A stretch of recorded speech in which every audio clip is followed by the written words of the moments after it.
నమస్తే, welcome to our channel. అధిక బరువు ఒబెసిటీతో చాలా మంది కూడా ఈ ప్రాబ్లంతో బాధపడుతూ ఉన్నారు. మరి ఎందుకు ఈ అధిక బరువు అనేది వస్తూ ఉంటుంది?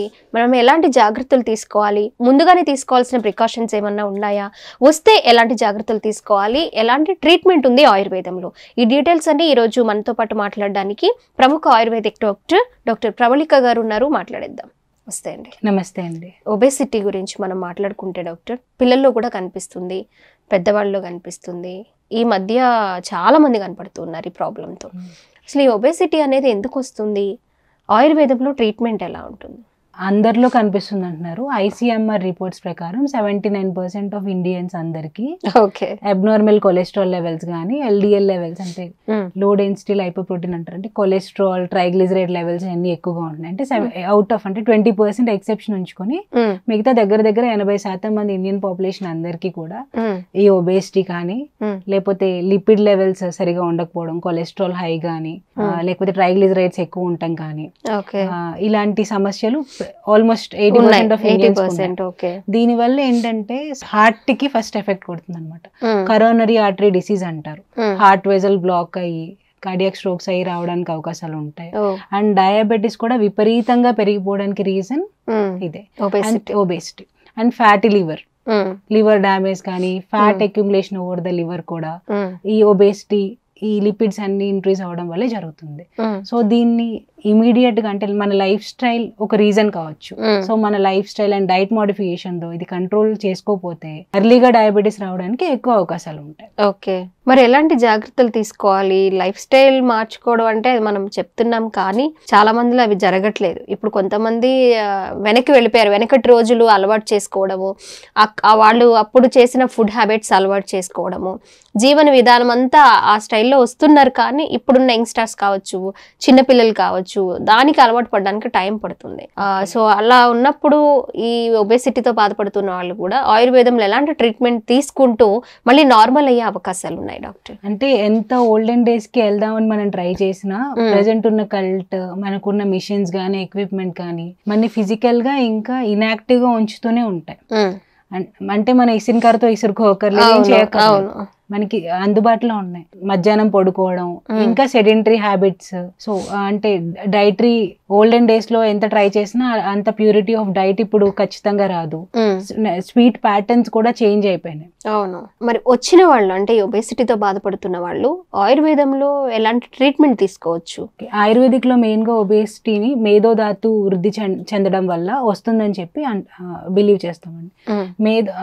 ఆయుర్వేదిక్ లో సప్తధాతు కాన్సెప్ట్ ఉంటుంది. అంటే రసధాతు, రక్తధాతు, అంటే తిన్న ఆహార రసం నుంచి రక్తం ప్రొడ్యూస్ అవుతుందని, రక్తం నుంచి మాంసం నుంచి మేధోధాతు ప్రొడ్యూస్ అవుతూ ఉంటుందండి. దీనిలో మెయిన్ గా ఆయుర్వేదిక్ ఏం బిలీవ్ చేస్తుందంటే మేధోధాతు, అగ్ని ఉంటుంది కదా, ఆ మేధోధాతులో ఉన్న ఫైర్ రెడ్యూస్ అవడం వల్ల, ఎక్సెస్ మేధోధాతు, ఇంప్రాపర్ మేధోధాతు ప్రొడ్యూస్ అవడం వల్ల ఒబేసిటీ వస్తుందని బిలీవ్ చేస్తుందండి.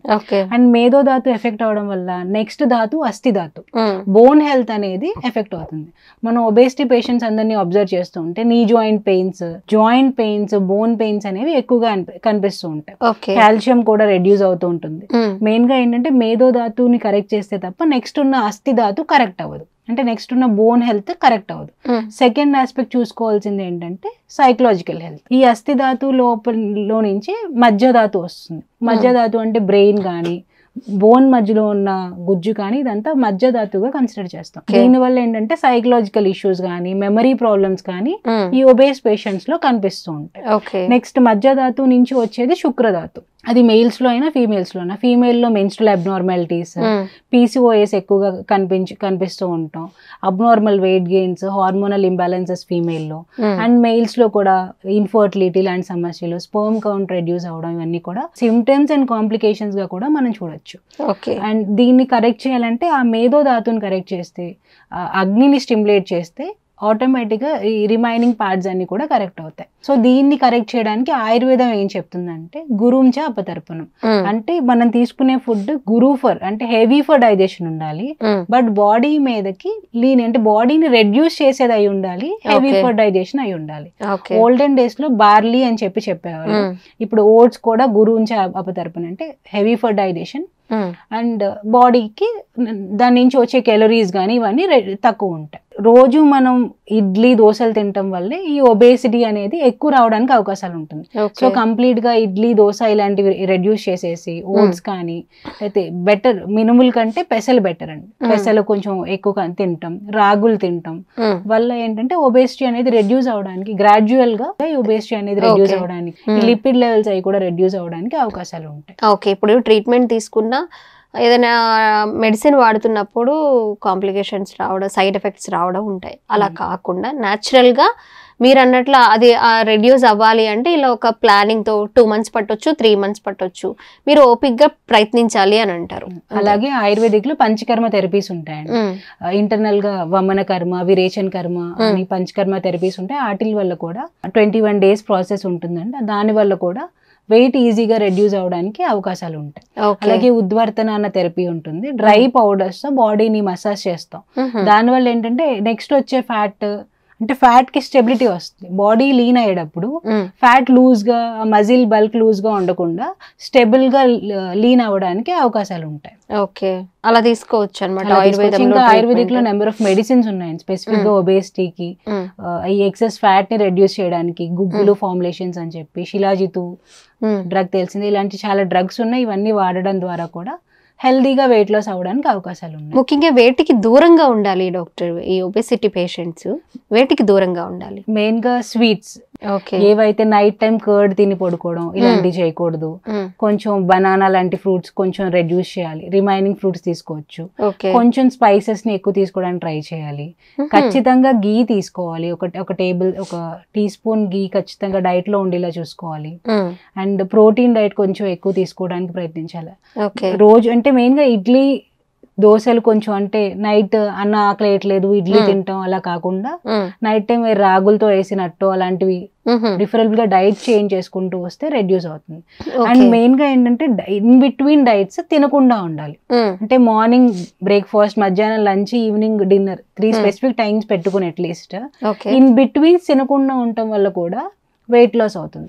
అండ్ స్పెసిఫిక్ టైంలో మార్నింగ్ ఒక 10 o'clock స్టార్ట్ చేస్తే ఈవినింగ్ 6 o'clock కల్లా డైట్ ఎండ్ చేసేసి నైట్ 6 తర్వాత కొంచెం లైట్ స్టమక్ తో ఉంటే కూడా వెయిట్ తొందరగా రెడ్యూస్, అంటే ఇంటర్మిటెంట్ ఫాస్టింగ్, వెయిట్ తొందరగా రెడ్యూస్ అవడానికి అవకాశాలు ఉంటాయి. హోమ్ రెమెడీకి వస్తే మజ్జిగ ఒక 100 ml మజ్జిగ తీసుకుని మెంతులు పౌడర్ చేసుకుని ఆ మెంతు పొడిని ఒక 100 ml మజ్జిగలో 5 grams మెంతు పొడి వేసి పొద్దున్న సాయంత్రం కొంచెం ఎంటీ స్టమక్ లో ఉన్నప్పుడు రెగ్యులర్ గా ఒక 1 month తాగితే చాలా వరకు వెయిట్ అనేది లాస్ అవడానికి అవకాశాలు ఉంటాయి.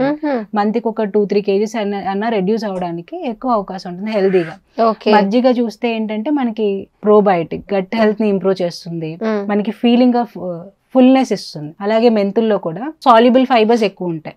సాల్యుబుల్ ఫైబర్స్ ఎక్కువ ఉండటం వల్ల ఏంటంటే స్టమక్ లోకి వెళ్ళిన వెంటనే ఈ పార్టికల్స్ అన్ని ఎక్స్పాండ్ అయ్యి ఫీలింగ్ ఆఫ్ ఫుల్నెస్, అంటే ఫుల్ గా అవడం, అంటే మనం చెప్పుకున్న గురు అపతర్పణ లాగా ఎక్కువసేపు అవి స్టమక్ ఎంటీ అవ్వకుండా స్టమక్ లోనే ఎక్కువసేపు ఉండడానికి అవకాశం ఉంటుంది. దానివల్ల ఆకలి రెడ్యూస్ అవుతుంది, డైజెషన్ ప్రాసెస్ లాగ్ అవుతుంది, ఆకలి ప్రమోట్ అవుతుంది. సో డైజెషన్ ని ఇంపైర్ చేయకుండా డైజెషన్ టైం ని ప్రొలాంగ్ చేసి బాడీ దాని నుంచి వచ్చే క్యాలరీస్ తక్కువ కాబట్టి హెల్దీ వెయిట్ రిడక్షన్ జరుగుతూ ఉంటుంది. అలాగే దీనిలో vitamins, B complex, A vitamin, iron, copper, zinc ఇవన్నీ ఎక్కువ ఉండటం వల్ల మనకి ఈ మజ్జిగలోనే ఎక్కువ ఉంటాయి, అలాగే ఈ మెంతుల్లో కూడా ఎక్కువ ఉంటాయి. దీనివల్ల ఏంటంటే విటమిన్ డెఫిషియన్సీ, మినరల్ డెఫిషియన్సీ ఏమి రాకుండా గ్రాడ్యువల్ గా హెల్తీ వెయిట్ లాస్ అవ్వడానికి అవకాశం ఉంటుంది. మజ్జిగలో ట్రిప్టోఫాన్ ఉంటుంది. దీనివల్ల ఏంటంటే నైట్ పడుకునేటప్పుడు తాగినా కూడా మంచిగా నిద్ర పట్టడానికి అవకాశాలు ఉంటుంది.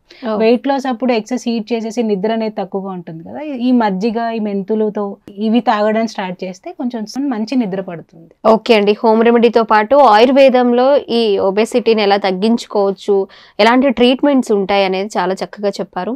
ఒబేసిటీ వల్ల చాలా మంది సఫర్ అవుతూ ఉన్నారు.